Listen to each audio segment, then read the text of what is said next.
at this stage of the field, it's a smart play. And Kevin Smith, watch this.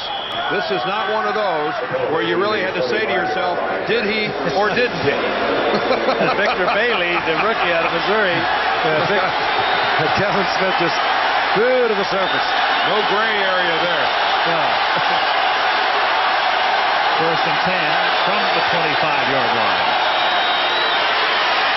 Brister guns one to Bavaro. The tight end makes the catch and gets wrestled down. Forward progress out to the 31 for a mark. Second and 4 upcoming. And one of the Eagles slow to get up. That is Brian Baldinger. They are hurting at offensive left tackle. Baldinger, who is really a utility offensive lineman, plays all positions, has been part of the constant adjustment they've had to make on that offensive line with injuries all season long. There's Ron Hallstrom, who probably is next in line if he has to replace Baldinger.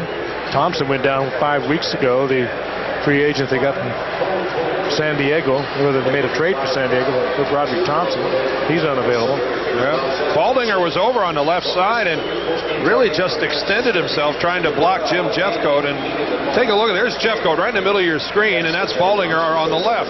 He just goes after him.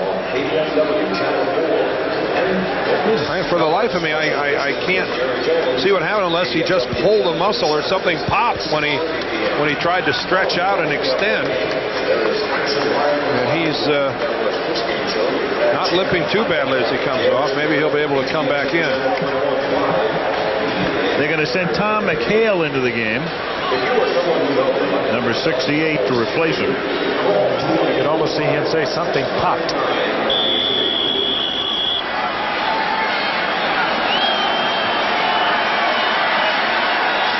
This is an offensive line that already has a rookie starting. Lester Holmes, their number 1 draft choice at right guard, number 73. Second and 2. And Heath Sherman has room. And a first down up to the 46-yard line. Darren Smith and Ken Norton make the tackle. And these guys just won't go away. The Philadelphia Eagles, even on this drive, saddled with bad field position as this drive starts all the way back around their 17-yard line, have somehow moved the ball out to the 46. And the crowd, as you can hear, a little anxiety as they try to get their guys fired up. That was their first rushing first down tonight. 5:35 left in the third, and Brister has to take a timeout. Had a man in motion, looked at the Cowboy defense, and Kotite says, give me a timeout here. There's something I think we've seen an awful lot of this year. The quarterback under center, and for whatever reason, forced to call that timeout. Most of it is because they have gone from 45 seconds between plays down to 40, and that really has caused a problem if you are a team that substitutes a great deal plus uses multiple formations in motion. Or after a big play. Yep. We've seen so much of that. That's a big 5-second differential. And boy, haven't we seen it a lot this year where the quarterback is under center, somebody's in motion, and he's forced to come up out of there and take that timeout. I would think that's one of the things they'll be talking about in the offseason at the owners' meeting amongst the competition committee.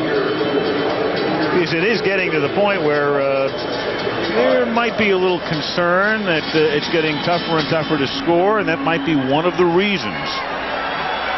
It's funny because that rule was put into effect to juice up the scoring, figuring more plays to create more scoring, and it might have had the opposite effect. Well, the coaches, at least the coaches we've talked to, are not in favor of the 40-second clock. They just assume go back to 45. So needless to say, the quarterbacks don't think a lot of it either. First and 10 at the 47-yard line. Brister guns one incomplete, intended for Bavaro, who was covered by Miles. That was intended for Bavaro Walker. One or the other. Herschel Walker was about 3 yards in front of Mark Bavaro, and I'm not sure which one it was intended for. I've seen that happen a couple of times tonight. 2 receivers in the same area, which obviously is not how it was put on the board. Second and 10, 5:31 left, third quarter. Dallas leading 16-10.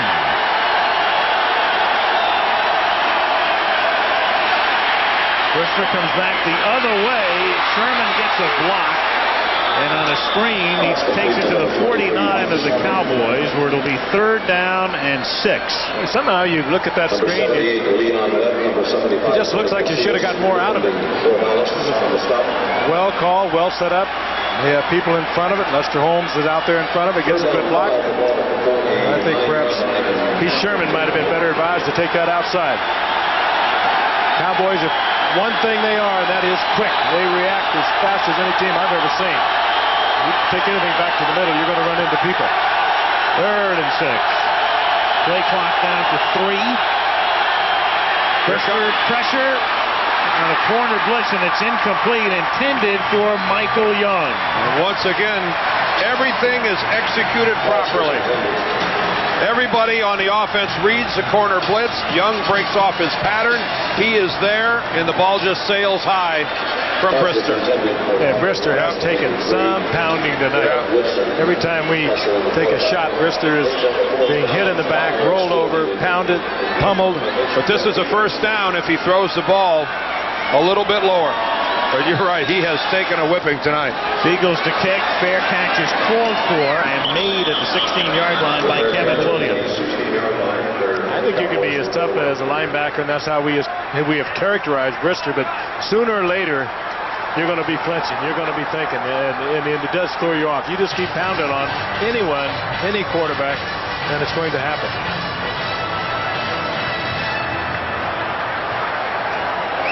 Here's a reminder, Thursday night, a Matlock movie special. Andy Griffith starring in The Legacy. This Thursday night, prime time here on ABC.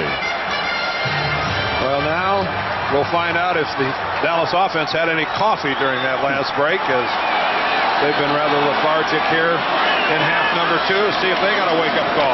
Juan Valdez takes the position here as Emmett Smith takes it out to the 20-yard line for a pickup of 4.